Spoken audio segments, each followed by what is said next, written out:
God.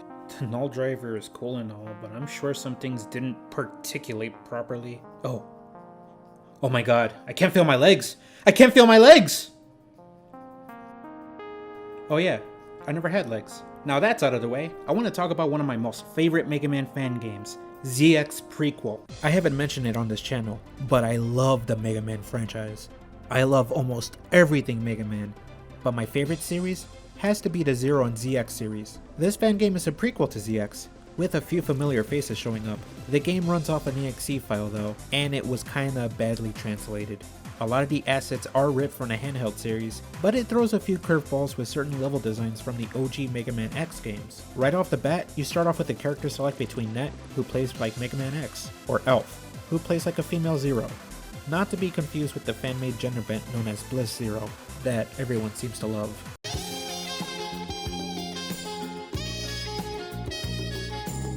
Anyways, right away you're introduced to this game's unique mechanic. A virus has corrupted cyberspace, and it's threatening the real world by infecting Reploids and machines alike. It's up to you to investigate the root cause by exploring every level and plunging into the darkness that is known as dark space. The virus does add a bit of variety to the stages. In the real world portion, it can infect enemies and power them up. It can even give bulkier enemies a shield, like the one from X8. You need to break through it with a charge attack or the dirt slash of a Z-Saber combo. It sounds annoying, but it's also super satisfying to hear the glass shatter when you break through.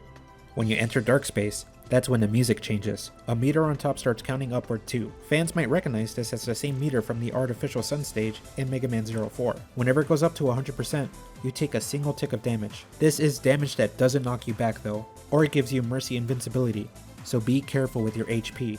You can get rid of the corruption by stepping into these foggy circles, but be careful.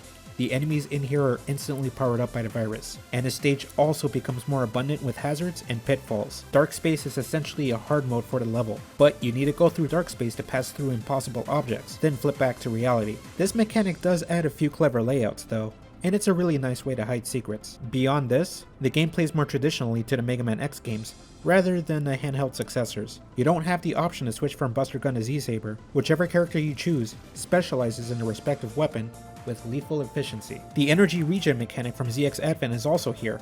In fact, all the conveniences from Advent show up, which includes quests. For those who don't know, ZX tried a more open world Metrovania style level system, and it wasn't good. It was clunky at best, and it served to aggravate players more. Exploration was supposed to be the focus, but instead of using new abilities to explore new places or unexplored terrain, you were more often gated out by keycards, and the map system didn't really help you lead to where you need to go. It was a convoluted mess.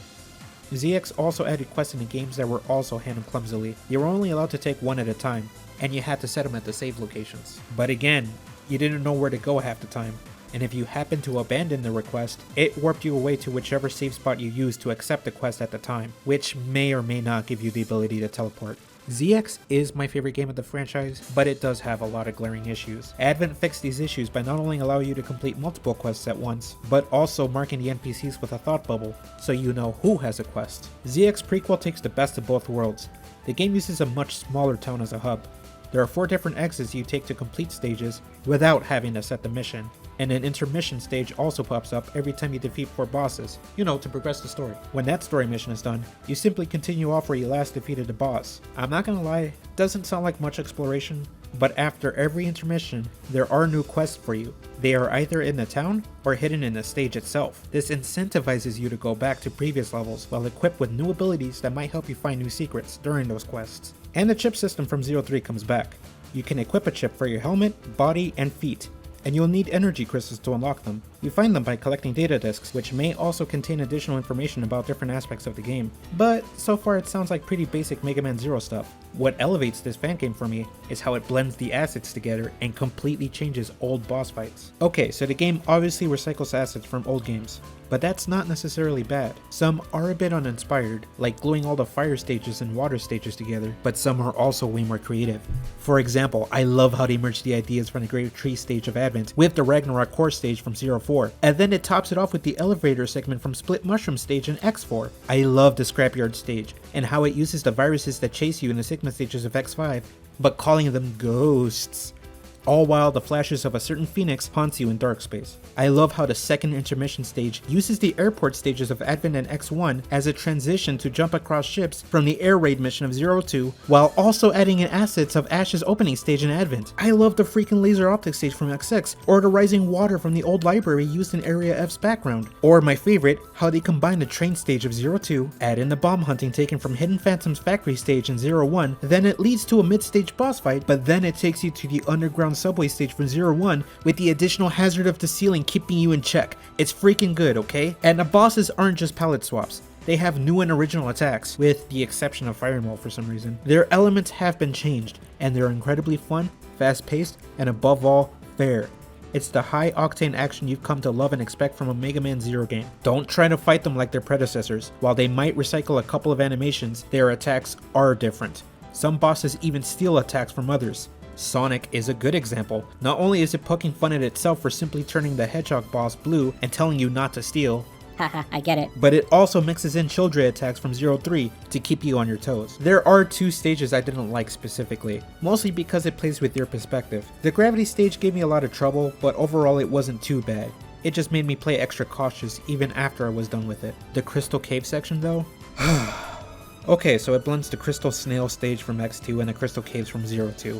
The gimmick here is that your reflection gets killed if it touches the hazards, not your real body, but the enemies can still attack your real body, and your real body has to touch the items to collect them, so you have to carefully navigate your reflection through the hazards. Fun gimmick on paper, but the overuse of hazards for instantly seemingly unfair deaths brought me many game overs. There are clever secrets in this cave, but it drags on too long when it adds in invisible floors that can only be seen when you strike this familiar enemy. It's just annoying to keep track of everything at once. And this doesn't include the constant barrage of glitches and slowdowns I received. I was absolutely stubborn and refused to give up on going through this game. The slowdowns made it feel like I was playing through molasses, and if the slowdown got too bad, then it was the slowest race to reach a safe spot because it usually meant the game was about to crash. And one particular quest seems glitched. I received an item to deliver, but the instant I received it, the game was permanently slowed down, even after I loaded back my save. And the train mission, while my favorite stage, was the hardest to get through. Everything turned invisible, and I managed to reach the boss, but when I defeated him and the game moved on to the underground section, it just crashed. So the accomplishment of finding all 8 bombs while avoiding the several invisible pitfalls in between was short-lived. To combat these issues, I had to transfer my save file from 3 different folders, each one containing a different patch version of the game. But some glitches were still constant throughout all 3, like how selecting the retry stage option from the game over screen still restarts the game. The game over music would also constantly loop on top of everything else, and if you load up your save file, it would just crash. And then there's this constant error report that comes up during cutscenes. In order to get through it, I had to hold down the enter button while spamming my controller's buttons, hoping to get through the dialogue. The thing is, this error message popped up with every literal frame that passed, so some cutscenes that should play out within a couple of minutes took nearly half an hour. And normally you can skip the long talks, but for some reason pressing the button needed to skip reboots the game during these errors. So, was it all worth it? For me personally, yes. Because I love both the game and the story, and this whole video is about gushing about that. I'm about to move on to the story now, so spoilers for those who want to try this game, but I won't blame you if the glitches seem too much. They're more of a warning if anything. Okay, so for a quick synopsis, you either play as Elf, who's not an elf, it's complicated, or Net, a delivery boy. Elf lost her memories and woke up to Model Z in dark space.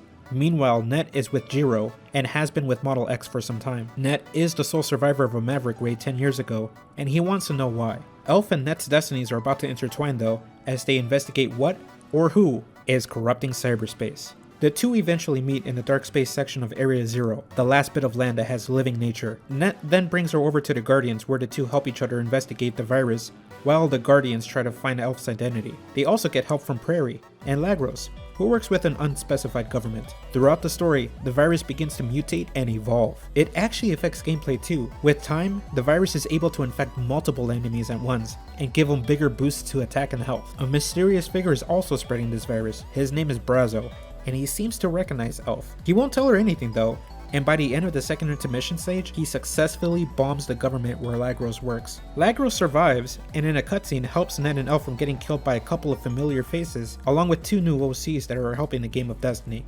After this fiasco, the crew decides to seal cyberspace forever, to quarantine it. For some reason this upsets Elf greatly, but nobody really understands why. When even Net seems confused over reaction, she decides to run off to Area 0, where she first woke up, and she feels someone calling her again. It's at this stage where Esperanto plays, and you have to go back to Eurasia.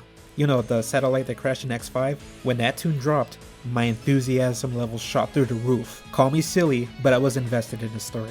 It's in here that she learns that she is cyberspace's persona itself, and finds out that the major villain is the government agent helping them this whole time, and he's been using his brother, Brazo, to do his bidding.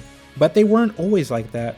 When Elf regains her memories, she remembers that they used to be good guys who wanted to work with Elf to create a new cyber elf for the benefit of mankind. But apparently one of them grew corrupted by Model W, and you know how that song and dance goes. They modified this new cyber elf into a virus that caused a maverick ray that kills Net's parents. Net finally catches up to Elf from earlier, and when he realizes that she now knows the truth behind his parents' death, pressures her to spill the beans. Elf is stubborn though, and racked with guilt. And when she realizes that Net is just being used as a means to get to her, tries to get him to stop being involved. The two aren't budging though, so Elf must fight Net. X must fight Zero. Red versus Blue. But I freaking love this fight between you and Net. The story built up to this properly. They developed feelings for each other. They had small slice of life exchanges between missions. This connection feels earned. It also helps that Net is a really good boss fight. You know the fight in Advent where you have to fight either Vent or Ale?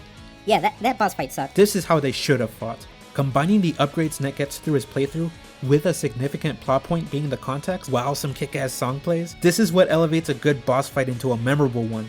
One that you itch to play again whenever the memory crawls in the back of your subconscious. After this dramatic fight, Net and Brazo learns that Lagros is also Darkspace's persona, so he's like Elf's opposite. They all manage to escape, but Lagros managed to steal the core of cyberspace, so you two have to go and stop him before he corrupts it entirely. To purge these viruses, Elf has to fuse back with cyberspace. This concerns Net, and he decides to take her to a secret place.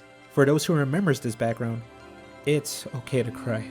We all cried. It's here that he admits that he's worried over Elf having to go away forever, but she assures him that she'll only be as gone as necessary, and that she'll come back. So when you beat the big baddie and the time comes for her to do her work, she confesses her feelings to him.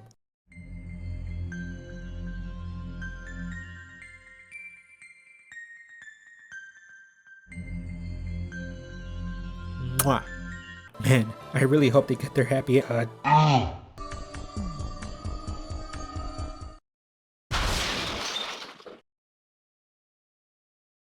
Crap! Why do they keep dying? In the end, with the power of Mother Elf, Net sacrifices himself, and for some reason it required the sacrifice of his memory, as in everybody forgot Net even existed, which doesn't really make sense. Okay, I get Prairie and the other people are Reploids, but wouldn't the humans remember? And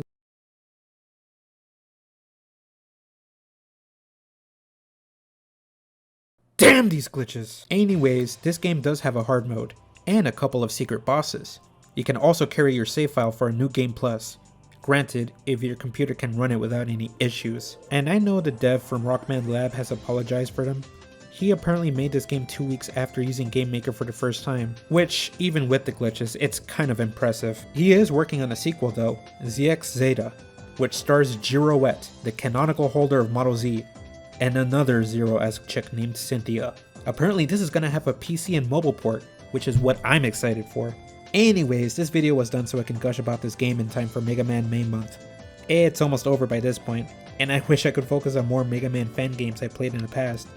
But considering that I didn't take half a year to publish another video, I'd say that's also impressive. Anyways, thank you for watching.